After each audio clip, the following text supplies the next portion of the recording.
First Book of Maccabees. Chapter 1. After Alexander the Macedonian, Philip's son, who came from the land of Kittim, had defeated Darius, king of the Persians and Medes, he became king in his place, having first ruled in Greece. He fought many battles, captured fortresses, and put the kings of the earth to death. He advanced to the ends of the earth, gathering plunder from many nations. The earth fell silent before him, and his heart became proud and arrogant. He collected a very strong army and won dominion over provinces, nations, and rulers, and they paid him tribute. But after all this, he took to his bed, realizing that he was going to die. So he summoned his noblest officers, who had been brought up with him from his youth, and divided his kingdom among them while he was still alive. Alexander had reigned 12 years when he died.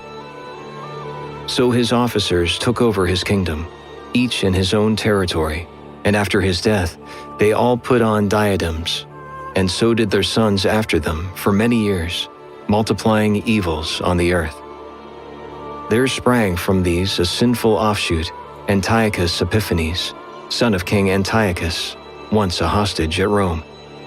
He became king in the 137th year of the kingdom of the Greeks. In those days, there appeared in Israel transgressors of the law who seduced many, saying, "Let us go and make a covenant with the Gentiles all around us. Since we separated from them, many evils have come upon us." The proposal was agreeable.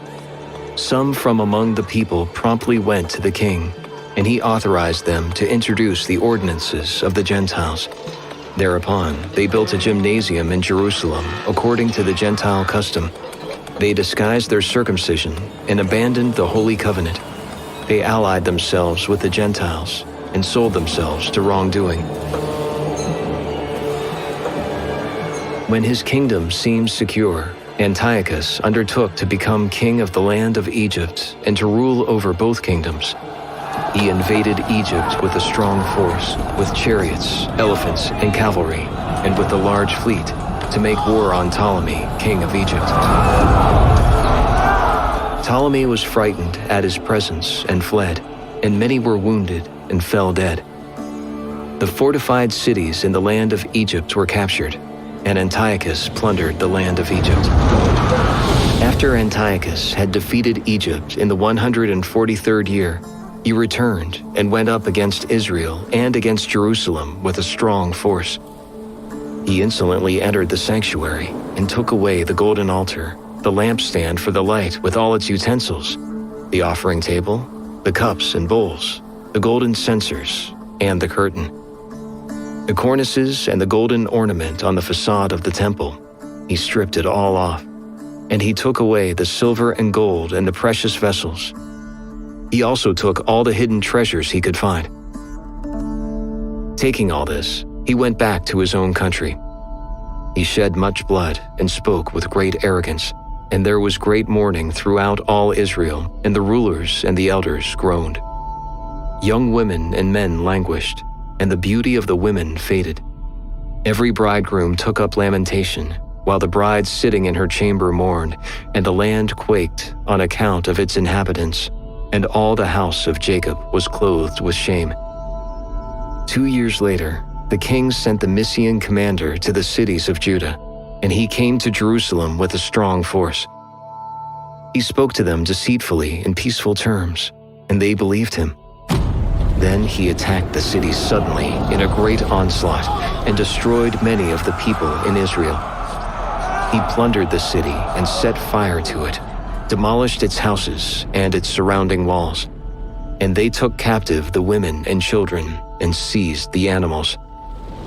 Then they built up the city of David with a high, strong wall and strong towers, and it became their citadel. There they installed a sinful race, transgressors of the law, who fortified themselves inside it. They stored up weapons and provisions, depositing there the plunder they had collected from Jerusalem, and they became a great snare. The citadel became an ambush against the sanctuary. and a wicked adversary to Israel at all times. They shed innocent blood around the sanctuary. They defiled the sanctuary. Because of them, the inhabitants of Jerusalem fled away. She became the abode of strangers. She became a stranger to her own offspring, and her children forsook her. Her sanctuary became desolate as a wilderness. Her feasts were turned into mourning, her Sabbaths to shame, her honor to contempt. As her glory had been, so great was her dishonor. Her exaltation was turned into mourning. Then the king wrote to his whole kingdom that all should be one people and abandon their particular customs. All the Gentiles conformed to the command of the king, and many Israelites delighted in his religion. They sacrificed to idols and profaned the Sabbath.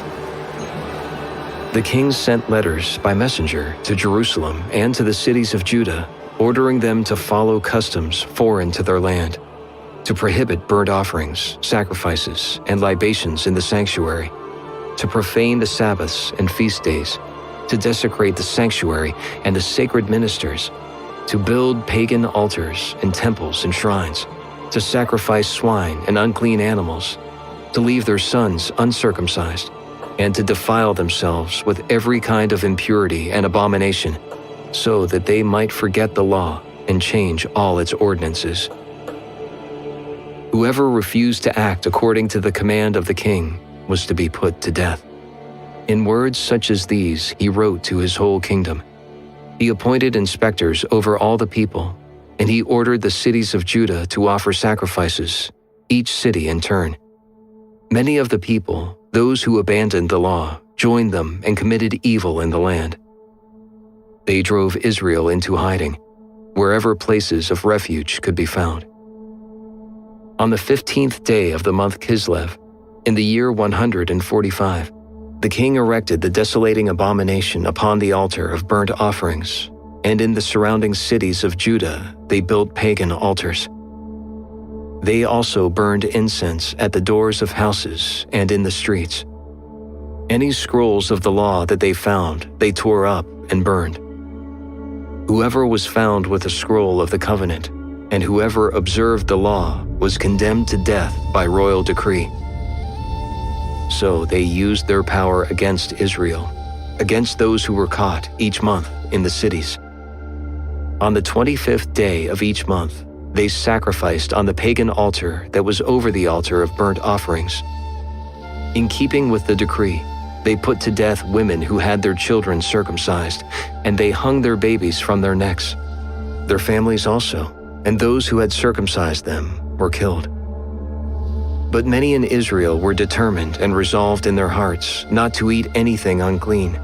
They preferred to die rather than to be defiled with food or to profane the holy covenant. And they did die. And very great wrath came upon Israel.